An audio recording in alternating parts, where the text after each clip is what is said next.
একটাই কাজ, এনআরসির ভয় দেখানো। আপনি বলুন তো সিএ মানে কি? সিএ তো এই মাসে চালু হওয়ার কথা, হয়েও যাবে। সিএ মানে কি? ধর্মীয় কারণে তাড়িয়ে দেওয়া, মানুষকে নাগরিকত্ব দেওয়া, কারণ নাগরিকত্ব কাড়া নয়।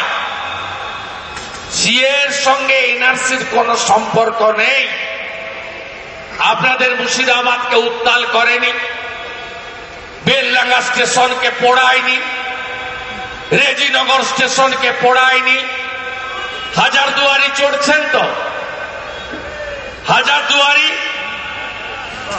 জিয়াগঞ্জ, আজিমগঞ্জ স্টেশনে ওই ট্রেনটাকে জ্বালিয়েছিল কারা?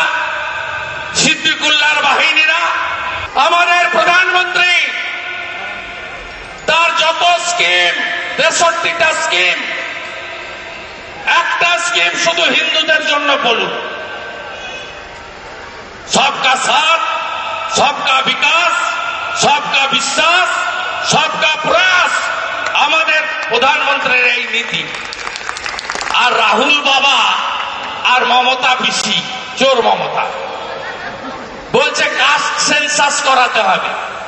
কাস্ট সেন্সাস মানে কি? কাস্ট সেন্সাস মানে হলো স্বর্ণকার, কুম্ভকার, তিলি, তেলি, ব্রাহ্মণ, কায়স্থ, মাহেশ্ব, এসটি, এসসি সবাইকে আলাদা আলাদা করো। আর মুসলমানরা তো আছেই, ভোটের সময় বলবো বিজেপি, আজান বন্ধ করে দিবে বিজেপি, তাড়িয়ে দিবে, ডিটেনশন ক্যাম্প হবে। জোর গলায় বলতে পারি, কবে জানবেন আপনারা? মোদিজি বলল কোনো কাস্ট নেই, নো কাস্ট সেন্সাস। 4টে জাতি আছে আমাদের দেশে। কি জাতি?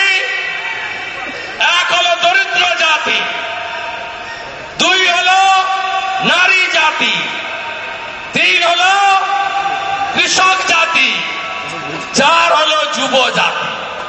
আর কোন জাতি আমাদের দেশে নাই। এটা হলো বিজেপি। উজালার গ্যাস 10 কোটি লোক হয়ে গেছে মায়েরা, 5 কোটি আবাস যোজনার বাড়ি, পিএম কিষাণ সম্মান নিধি, কত স্কিম বলবো আমি। সব স্কিম দেশের নাগরিকদের জন্য হয়েছে।